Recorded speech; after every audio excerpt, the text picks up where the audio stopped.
Good morning and welcome back to our loyal viewers and welcome to our new viewers. We are back on the Mongaza Speedway on the Zugga Challenge, so named because of Graf Zugga, the Spice Man King Lord whatever dude of the spice mines of Mongaza. Second only to Kessel in terms of spice output. This is a very tough course. Zugga wanted it to be the hardest course in the galaxy, and it was for a while. But then other races were made and it surpassed it. But it is still a very exciting race, and it is still very scary. We are following Juan Sandage, which is an interesting race, because we watched him last week as the course favorite. We didn't actually follow him, but we watched him as the course favorite from the viewing of another pod racer, and we could see how well he did on the last race, folks. But in this race, we can see that he's got his turning. Now, this is the Graf Zugga course. It is the Zugga Challenge, so named because of the spice mine boss Graf Zugga.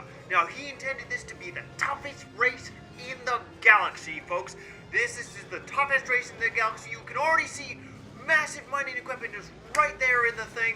We can see Juan Sandage just trying to navigate these diggers. It's a very tricky race because of just how much Zugga failed to clear the race of mining equipment. We can see that he's managed to navigate through several mining equipment treads. It's very, very hard to do that at such high speeds, folks. I know I couldn't do it. I can't even lampoon a swamp rat at 200 yards from my land bike. It is very tricky. You can see that there are sections of the race that are wide open. Juan Sandage is still way out in the lead. This is very intense. He's very good on the turns. He has the nice wide open stretch to just let his engines open up and go, but we can still see others right behind him, like Bull's Roar is right there in second. Bull's Roar is in second. Let's see who's in third.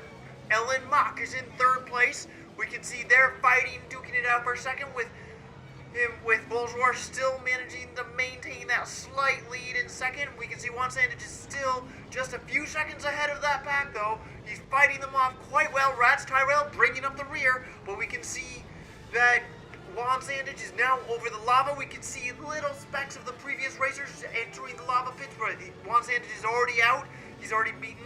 He's left the lava area as Bullseye entered the lava area. This is a very wide open area, but now we get into the really tight turns. This is a really hard part because the mining operations here are very, very tricky. And here we have the jump, and Juan Sandage fails to make the jump. That jump, folks, is critical to the mining operation because you need that heat flow coming up from the earth, from the planet, in order to drive and build up those spices from way down beneath. It's really tricky to get because of those high temperatures. Very few alien species can in fact handle those temperatures. There's a lot of work that goes into trying to build up protection around those, but as we can see, they just open it all up. We can see Bull's Roar is right up there, fighting for first, taking first. Bull's Roar is now taken first near the end of the last lap. Juan Sandage is going to try to fight it. Oh, but we have a massive mining crane, and Juan Sandage hits that mining crane, bounces off the tread, smashes into the ground. Not a good run at that mining crane, folks. Not a good run. You can see Bull's Roar just right through. Bull's Roar is now taking a significantly, just finished that first lap, but we can see that Juan Sandage is now solidly in the middle of that leading pack sans Bull's Roar. We can see that he can see second place Ellen Mock, and he wants to catch him. He's taking those turns quite tightly, quite nice. We know that Juan Sandage is good on those turns based on the Abana course from last week, but we're not sure if he can handle it here. We can see him still gaining. We can see Ellen Mock in our things, and Juan Sandage goes to the left of the mining equipment, folks. This is a technique called avoidance. You avoid the obstacles. I highly recommend it. Most pod racers usually recommend it. It is a good thing to do because you don't smash and die. Now, we can see, again, he left the course that time. It wasn't just that the course went around it, it was that he left the course, slowing him down. You don't get that slick speed and yet solid traction when you leave the course. But now we can see that the course is nice and open, but that's also opening it up to that whole squad of racers. You can see that right along here, not acceleration, not turning, but top speed is the name of the game. You want to have a fast pod racer, which Juan Sandage has one, but not as fast as the others. But he is gaining on Bullseye. Bullseye, as we know, is a very tight turner, Again, his turning is spectacular. Juan Sandage's is good, and it helped him do well in Orbabana, but he doesn't have the speed.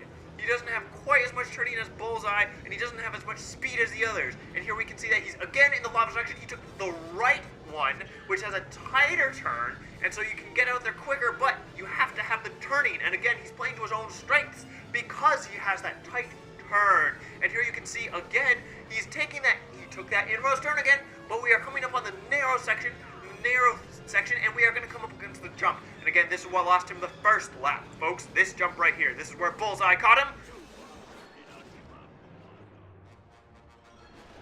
And now he's in fifth.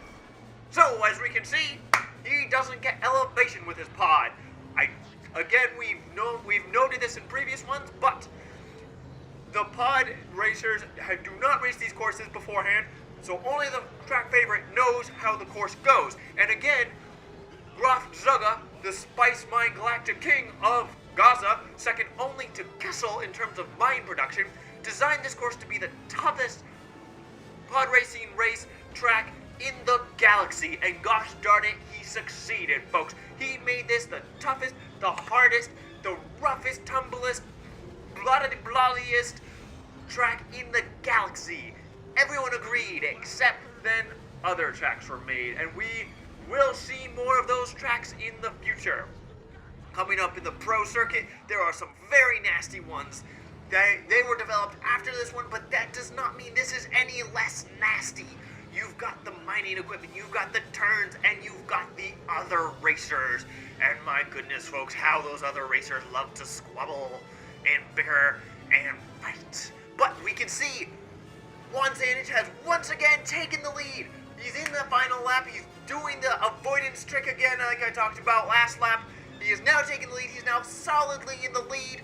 That is exciting, folks, and we can even see that Odie Mandrell has dropped to 12th, and Rats Tyrell has managed to pull up into 11th, right behind Little Annie Boo Boo. We shall see what happens back there, folks, but right now let's take the action back to the front. We've seen the Mongaza planet. We are now just following him as Juan Sandage pulls farther and farther in the lead.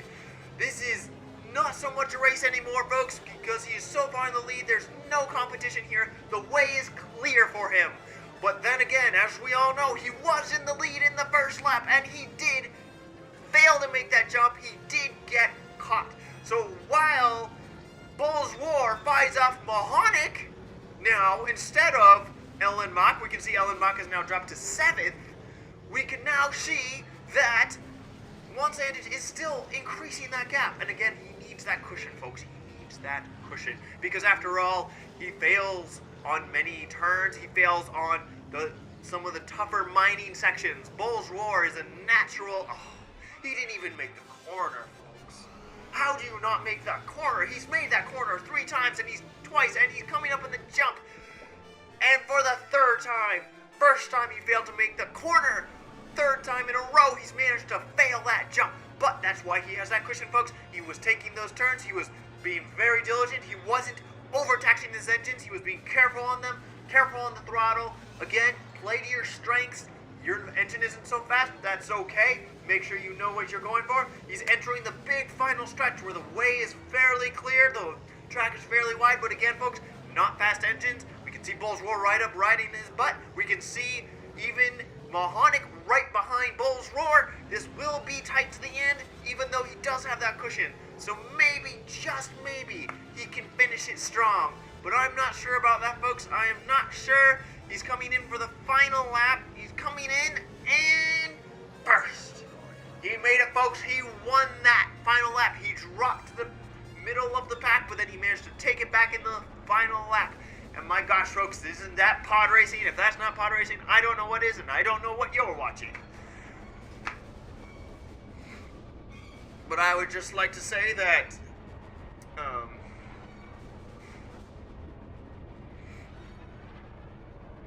if you've been enjoying this, then I encourage you highly to subscribe to this channel, because every week we churn out new. If you're enjoying this, I highly suggest you subscribe as we put out